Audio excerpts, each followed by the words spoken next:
There are a few things that we need to consider whether you're still fertile or not when you're 45. The first thing is your egg reserve.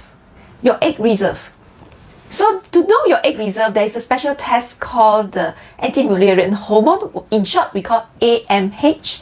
This is a blood test that you can always do. Anybody can do. And by looking at this blood test, we'll more or less know whether your egg reserve is still good or not. So the first thing we need to consider is regarding your egg reserve. So if your egg reserve is still good at 45, I'm sure you can still get pregnant. But if your egg reserve is already low, then your chances of getting pregnant is not impossible. Trust me, it's not impossible. I have many people with very, very low AMH as low as 1 or less than 1, but still manage to get pregnant at whatever age they are. So it's difficult, but it's not impossible. There are ways to solve that problem. There are ways to solve AMH problem. I still remember this one lady with an AMH of something like 1.2, and she's like 46 when she came to me. And she was really very negative with her chances of getting pregnant. She kept questioning me, do I have a chance? Do I have a chance? Because when she looked at her report and when she Googled it, and then she feels very depressed because the result is so low, and she knows that the chances of getting pregnant is not high. Then I told her, if everything else is okay, you may need some medication. So that was what I did. We gave her some medication, some hormones, some clomiphene, and she conceived and she gave birth. She conceived not long after she saw me. She was only on the medication less than a year, somewhere between 8 to 9 months. She got pregnant and she gave birth. Okay. So AMH, number one, it tells you roughly your egg reserve.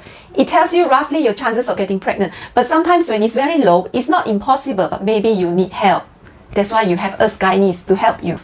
Egg reserve, we're only talking about quantity of eggs. But that is not our only concern.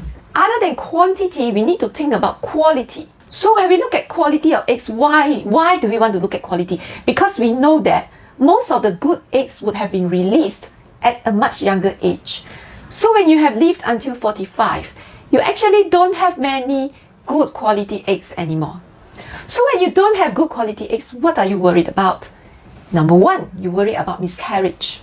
Miscarriage rate is very high. I would usually tell people 50%. 50%. So you have to be ready to face it.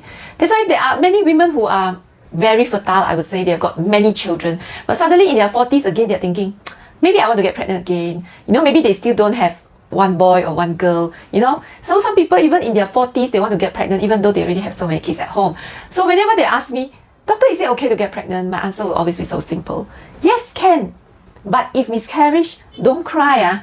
That's what I always tell them. Miscarriage, don't cry. Because that is expected out of you. Why? Because 50% miscarriage rate, or what do you think? 50% miscarriage rate. The chances of getting it is so high. So you need to be able to accept miscarriage and move on. Women who want to get pregnant in their 40s, they have to be mentally prepared to face miscarriage and move on. That means you get miscarriage today, you sort it out, 2 months later, you get pregnant again. That's it. So simple. So you need to move on. The other thing about quality of eggs is not just miscarriage, but abnormal babies. So that's another thing you need to be ready to face. But the percentage is actually, honestly, not very high. It's probably between 2 to 5% only. It's only 2 to 5%. You see, you have 50% miscarriage. You have another 5% of abnormal baby, and 45% of a normal baby, healthy baby. So if your baby actually never miscarriage, the chances of actually having an abnormal baby is actually only 5%. So it's actually not very high. So if you think you want to take the chances, go ahead. Even for this, we have ways to solve the problem. If you worry about miscarriage, if you really worry about miscarriage, go and do IVF. Because in IVF, we choose the eggs. We choose the eggs. We choose the babies. So we only give you if it's healthy. So that's one of the ways.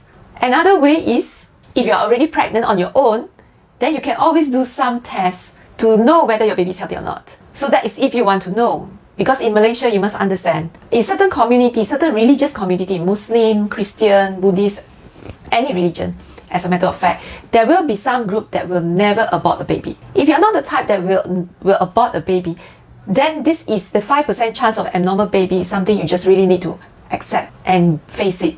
Because you're not going to abort, then there's no point doing any tests after you're pregnant. You can do the test before you're pregnant in IVF to choose the baby.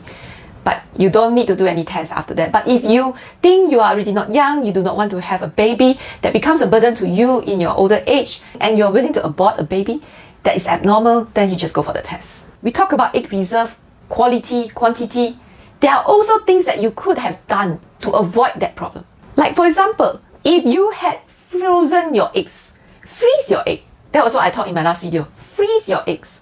If you have frozen your eggs in your 30s, you know that maybe one day I meet the Mr. Right guy and I just want to have baby again.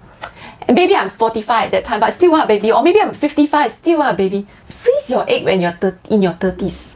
Freeze it. Get some 10, 20 eggs frozen up. Keep it.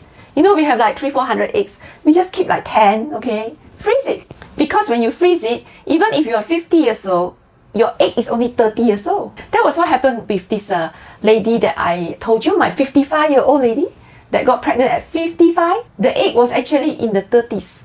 So she was so worried, you know, that time she was like, doctor, are you sure my baby will be normal? Are you sure my baby will be normal? She was quite a staunch Christian, so she will not do the test on the baby, but she's still very, very worried that the baby is not normal. I keep telling her, you don't worry, the egg is in the 30s, it's a 30-year-old lady, it's not a 50-year-old lady. Chill, you have a 30-year-old egg in your body. It's not a bad egg, it's usually good quality ones. So in her case, true, baby came out well and fine. She never even had any miscarriage. It was a very smooth pregnancy all the way. And there is also another option. Let's say you didn't freeze your eggs. You didn't freeze your eggs in your 30s. And now you're already 45 and you want to get pregnant. You realize your AMH is very low. You've been trying and you can't get pregnant. And you really, really want to get pregnant. And you think that the only reason why you're not getting pregnant is because your egg reserve is low or your egg quality is bad because you keep having miscarriages and miscarriages and miscarriages and you just don't want to go through any more miscarriages. And you know that your egg quality is bad. What else can you do? IVF is one I told you because we can choose. The other way is for non-Muslims, you have egg donors. I have so many. I have countless mothers already out there that I know of with egg donors. Because a lot of women today are quite elderly when they walk into this journey of getting pregnant. Or they have endometriosis that has destroyed many of their eggs. And in Malaysia, you can still get egg donors. And some of my patients, although they're Malaysian, they didn't get their egg donors in Malaysia. They got it in Europe and everywhere. I have one a French egg donor, a Dutch egg donor. Okay, yep. So I was like, so interesting, you know, they're Malaysians, but they get egg donors that are not Malaysian. So the baby will be very interesting. But anyway, there is such thing. And even in Malaysia, you can definitely get egg donors.